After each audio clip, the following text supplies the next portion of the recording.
Hello and welcome to a new episode of Tamer Talks Change. I talk about making a change and transformation to our most fulfilling lives.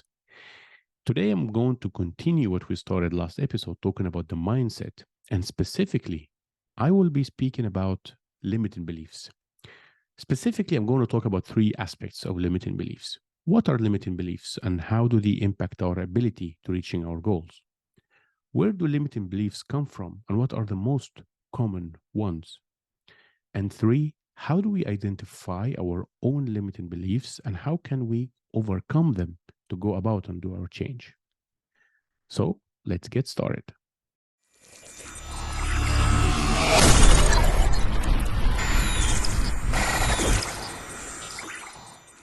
Welcome back. And before we get going, remember to subscribe to the podcast or the YouTube channel. Click like if you like the episode, leave a comment with your questions or comments, and definitely share it with someone who you believe can benefit of it. Let's just spread the good.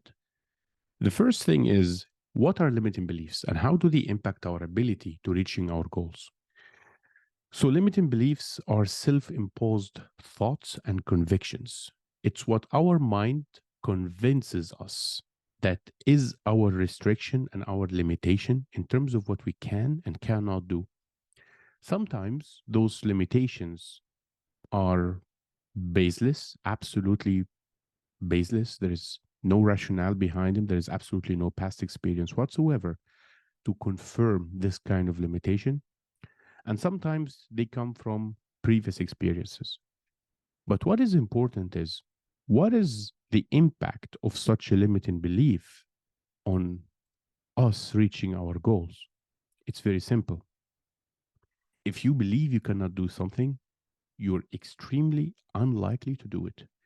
If you believe you cannot make a certain walk, you won't. If you believe that you have limited abilities to study something or to learn a new language, your process to learn the language will be extremely difficult. It's because your mind already dictated that this is a limitation and you believed it. So it is like swimming against the current. With every stroke you take, you will be pushed back by the wave. And the wave here is your brain because it convinces you that this is a limitation you have. So obviously, having limiting beliefs, which we all do at some point or at some level, we all have limiting beliefs. What makes the difference is our awareness in terms of understanding what are my limiting beliefs and how can I deal with them? How can I remove them or neutralize them so I can go ahead and succeed and in reaching my goals and succeed in reaching, what I'm pursuing. And in order for us to understand that, we're moving to the second point which is where do limiting beliefs come from? And what are the most common limiting beliefs? And the reason why I will list down a list of most common limiting beliefs is because they are very common. Sometimes we have them, maybe they are strong, that really stop us from reaching our goals. Maybe they're not, but they are there, looming on our in our brains and on top of our heads. But it's important to list them so people can understand and can relate to some of them. Maybe you haven't, maybe you don't, but it kind of gives you an idea on what limiting beliefs look like. So first of all, let's understand where do limiting beliefs come from. Limiting beliefs come from two main sources, either external factors or external sources or internal sources. External sources are exactly what I mentioned in the last episode. If you haven't watched it, please go back and see it. The external sources are the five sources which I mentioned last time, which is our parents, the way we raised our teachers, and how what they educated us on when we were young, our friends, our society, and the media we were watching. So those are the most common external sources for our limiting beliefs. So if we were told at a young age or growing up that we cannot do something like you're not good with learning languages, you're not good with sports, you're not good with making crafts with your hands, whatever it is that we were told that we cannot do growing up is coming from an external source and to a far extent builds that limiting belief that we cannot do it. And there is the other source, which is an internal source of limiting beliefs. Now, this could be coming from our childhood as we grow up, but could be as well coming from our adult self, our adult version. And those internal sources come from five different areas. The first area is self doubt. So it is believing we're not capable or worthy of success despite absolutely no evidence suggesting otherwise. Maybe you had succeeded in many things in your life, but then all of a sudden you start doubting yourself. You start having self doubt that, okay, maybe I am not able, or maybe I am not worthy of making that success. The second source is, and this is one of the major sources statistically of limiting beliefs, which is fear of failure. And it is a- about thinking that any attempt will result in failure. It's about fearing the failure, whether what we think to ourselves or fearing what would others think of us if we fail, or fearing the consequences. And all of those fears and all of those fear of failures, they eventually build up limitations in your brain, and they kind of invent limitation. Your brain kind of invent limitations in terms of what you can and cannot do. Just because you are afraid to fail, your mind will already be reluctant to try new things. And if you don't try it, you will never know if it works or not, or if you're able to make it or not. A third source of the internal sources for forming limiting beliefs is perfectionism. And I used to myself, like, I used to think of myself as a perfectionist. I wanted to do everything right. I wanted to do whenever I'm doing a task or handling a task or doing a job. I want to make everything perfect. How the email looks like, how the project looks like, attempting to meet deadlines, to meet targets. And I used to think that this is something good until I realized that perfectionism is one of the is one of the internal sources for limiting beliefs, because eventually you procrastinate a lot. You become, or I became very reluctant to doing things because I was not sure if it's perfect enough. And that could be one of the most powerful internal sources of limiting beliefs, because you keep pushing things, you keep pushing deadlines, you keep pushing, trying to do it because you believe you're not ready. Oh, I'm not ready to do it. I need to prepare more. I need to read more. I need to ask more. Eventually, it leads you to the same conclusion that you're not there, you're not trying, you're not actually doing. The fourth source of internal sources is scarcity mindset. It's believing that there is limited amount of success or limited amount of resources available, that if you do one thing you cannot do the other. And I have seen that growing up while I was at university, trying to study for university, studying for foreign languages, or even started I had back then started learning French, on top of working on strengthening the English language, on top of uh, studying for the universities, on top of training. And the scarcity mindset actually convinces you that I'm not able to do too many things at the same time. If I am succeeding in one thing, I will not be able to succeed in another thing. And that's, again, it's another limitation that your brain puts on you, that has absolutely no foundation or no base. And the last and the fifth source of internal sources of limiting beliefs is the fixed mindset. It is believing that abilities and intelligence are static. And this is it's a very slippery slope, because once you believe that you cannot be smarter, or you cannot get more, you cannot increase your skills, you cannot enhance your skills, that's just, here you go, that's your limiting belief. You won't even try. And the funny thing is, we can always improve our skills, and we can always improve our the level of our intelligence. I'm not talking about IQ. I'm talking about gaining, trying new things, gaining the experiences, and becoming better at taking decisions and becoming smarter in doing things. And that can always be refined. And if you have a fixed mindset that, I am who I am, I am how I am, and this is my level of intelligence, this is my level of abilities, and it will not be improved no matter how hard I try. You will, that just creates your limiting beliefs just right there. And these are basically the five sources of internal sources of limiting beliefs. Now I'm going to list some of the most common examples for limiting beliefs. And again, I want to mention those because some of those apply to many of us, or I don't want to say to most of us, but they apply to many of us. And maybe you can find one of those limiting beliefs, that apply to you.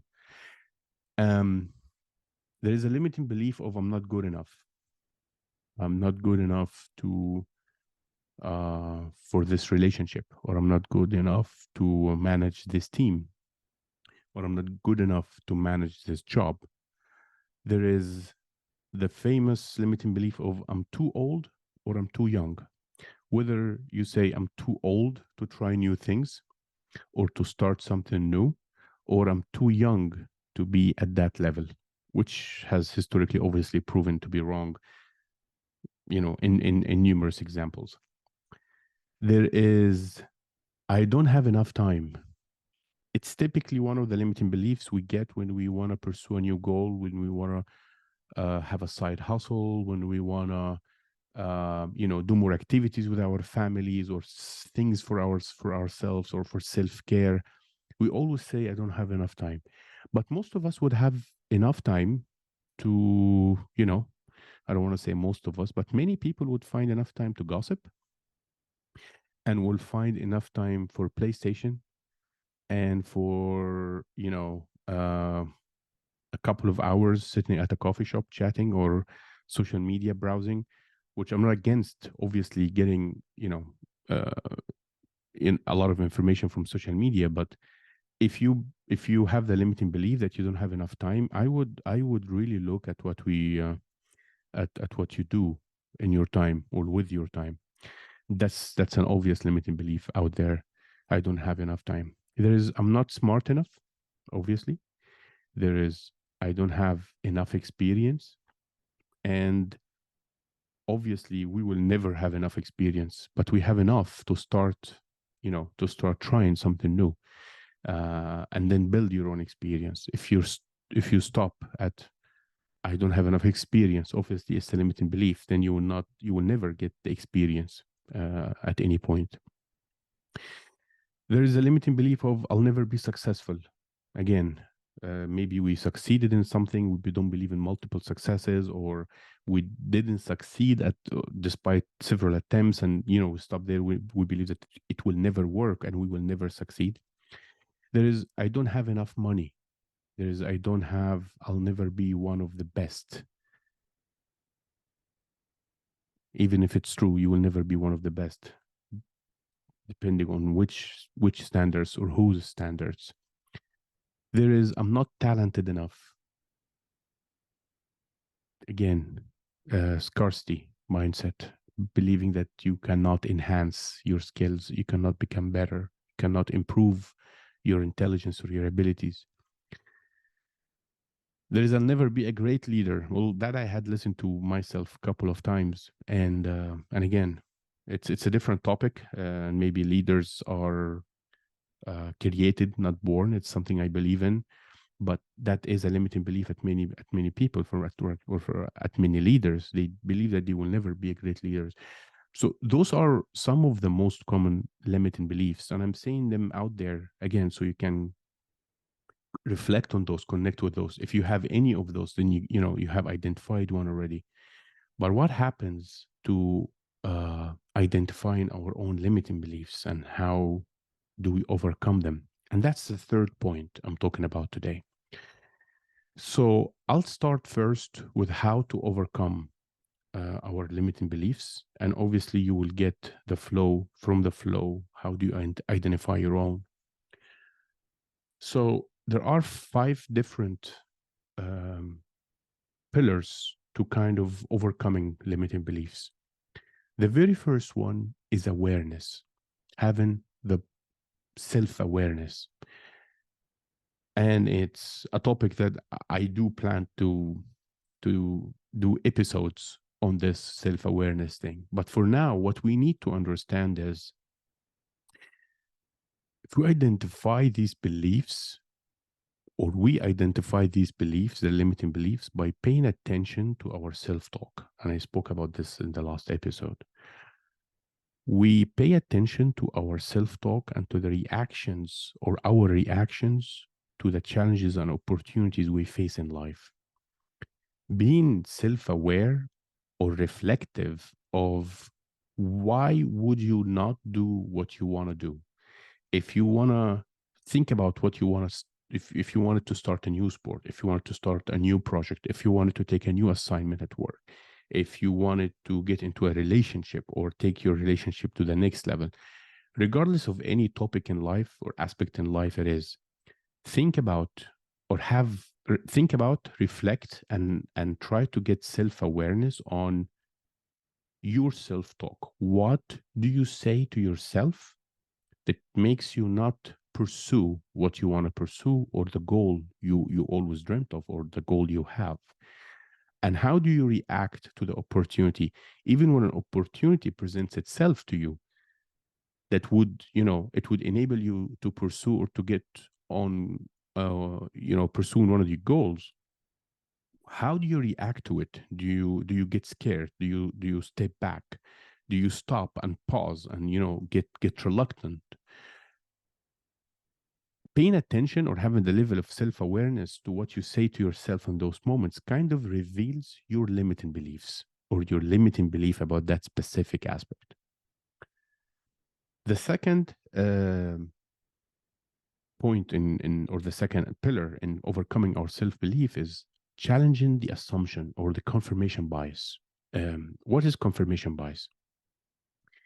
It is basically having a belief just out of nowhere and then interpreting all circumstances or all actions around it according to that belief. For example, it is very common and it's something I always had, and I believe that I was a victim of confirmation bias myself. When we work with someone, a peer, or let's say a boss, and you believe that your boss hates you, your boss doesn't like you, he doesn't support you, you will interpret and you will see every action or word he says, he or she, in line with that belief, in line with the fact that they don't like you or that they don't support you. And the funny thing is, in many cases, if not in most cases, it is not even true. It is not that they don't like you. Look at how you behave. Look at try to interpret exactly what they're saying, or look at how they're behaving, or what they are saying, or what they are doing from a naked point of view, without any bias, without any prejudgment that you had already labeled on that relationship or on that person. And this is where it is very important to challenge the assumption. Be aware of the confirmation bias, um, so you do not fall a victim of confirmation bias, and eventually everything will be easy to interpret, every action, every word, every movement, because you had already labeled it, you had already decided what it is, and you don't leave room for actually trying to listen, try to understand what it is. And that obviously gives you some limiting beliefs that it's not moving from here, I cannot move from this relationship or from this aspect. The third pillar in overcoming our limiting belief is uh, redefining failure. And even though it sounds easy, it sounds simple, but it's not easy.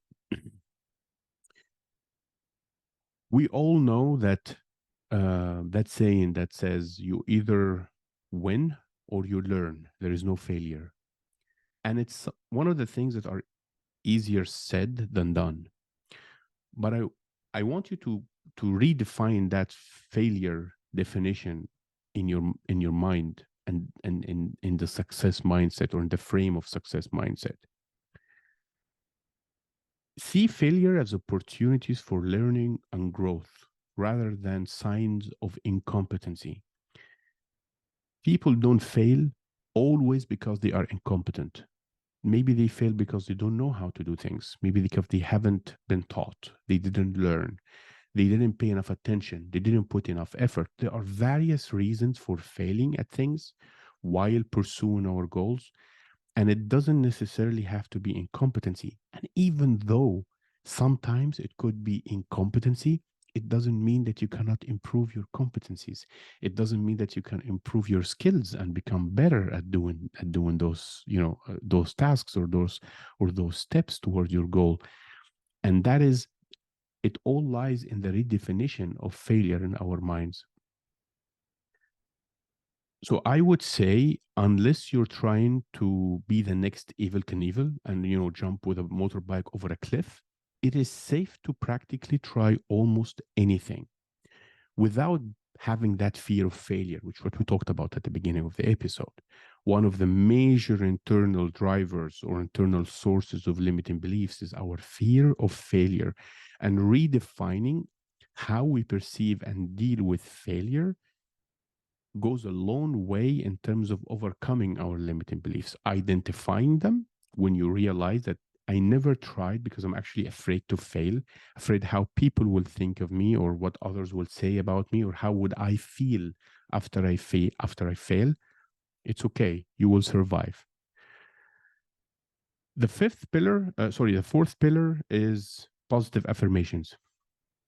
And actually, after the last episode, when I was talking about positive affirmations, I got a few comments that makes me want to reiterate on what I had said last time.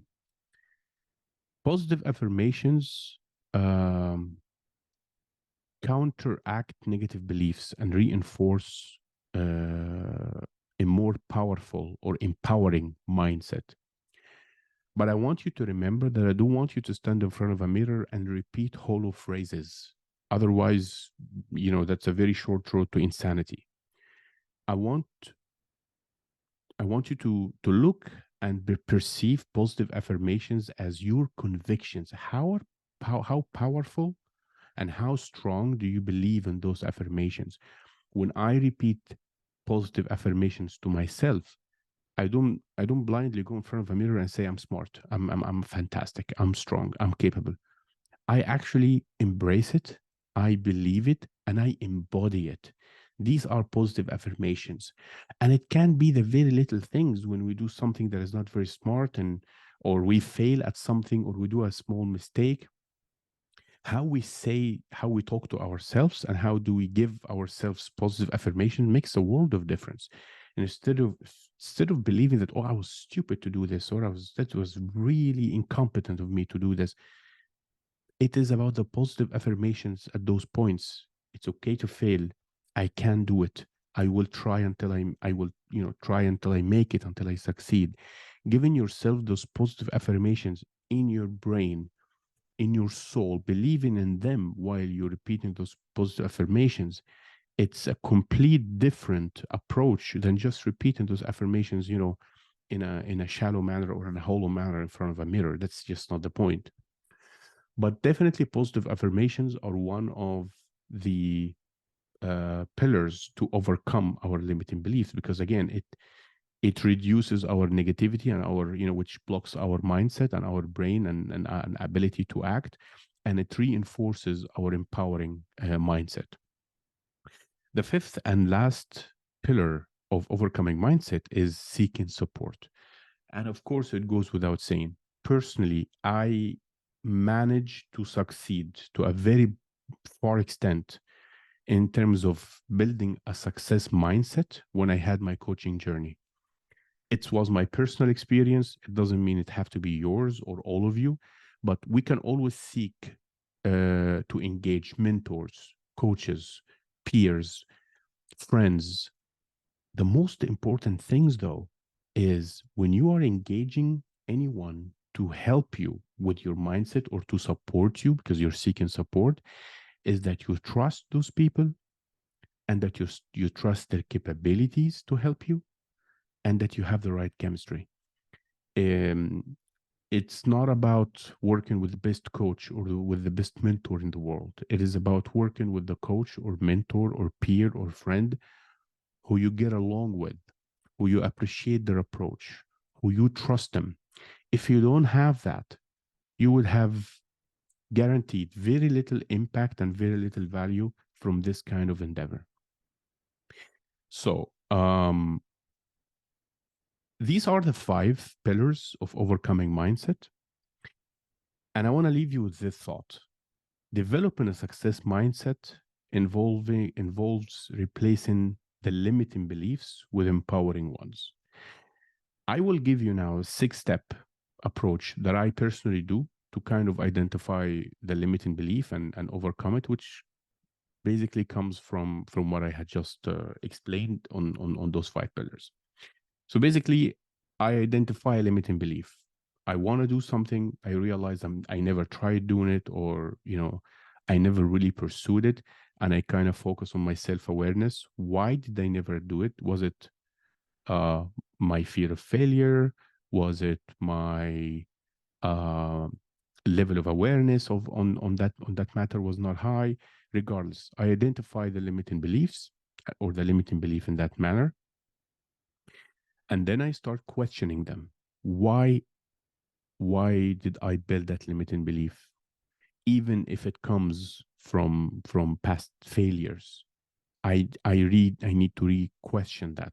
Where was I in my life and my abilities and intellect back then, and where I am right now, or where do I need to be? What do I need to enhance in order for me to be more successful or to be successful next time? And then I do replace, this is the third step, to replace those limiting belief with an empowering belief, with a positive affirmation. It is again, we talked about, it's not just the hollow message, but it's actually the how strongly you believe in that empowering belief. And then the fourth step is to set clear goals. What exactly are my goals?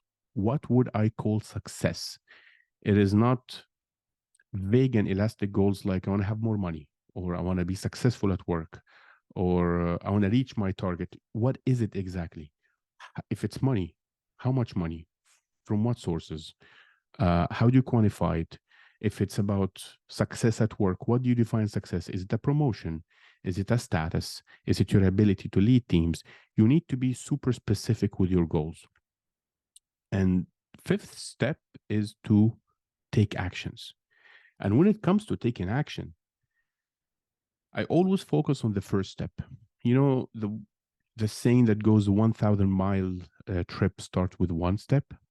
I always think about that one step, because if I think about the next 10 step, 100 steps, I always find roadblocks. I always find issues. I always find problems. I always find things that I need to do or to work on or to improve or to enhance. And that, takes us to, again, wanting to be a perfectionist. And eventually I end up not doing anything or not starting even anything.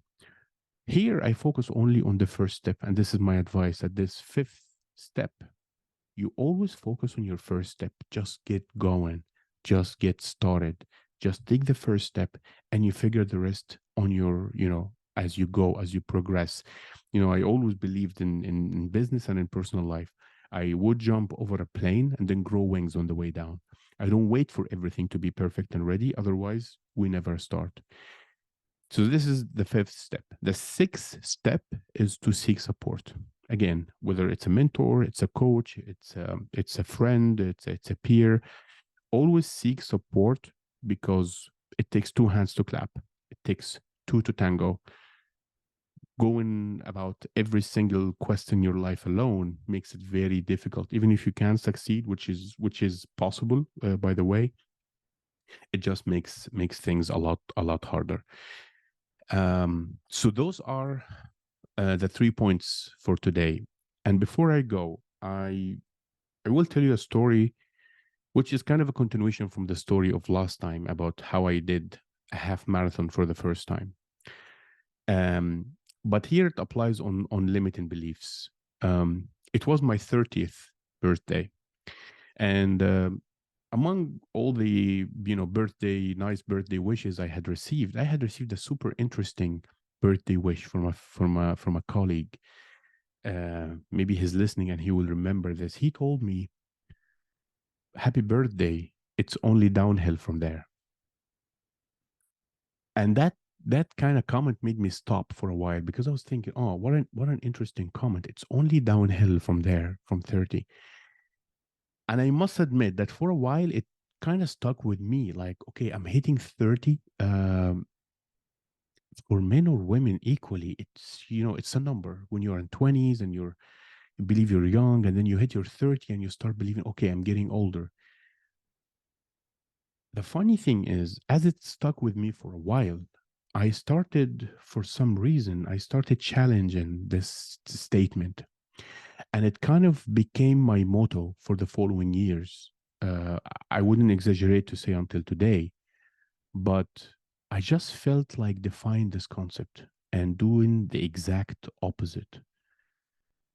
And for that, um, basically on two levels. On career level, I started giving priority to my career at that point in time. I started going on crazy trips, crazy amount of trips. I was doing insane amount of travel. I was, going not the extra mile, going the extra 10 miles at work. I wanted to prove it to myself that age is just a number, and I can do a lot more than I did in my 20s, while in my 30s and in my 40s.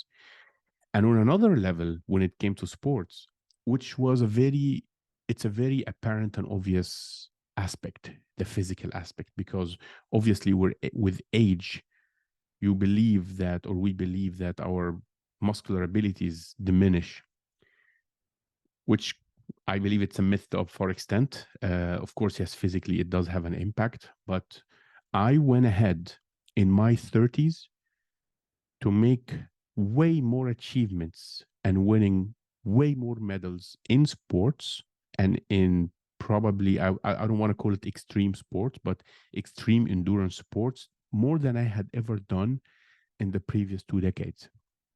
When I was 17 and when I was in my 20s, I went to achieve a lot more in sports. Last time I spoke about doing the half marathon for the first time in my life with just a few weeks notice.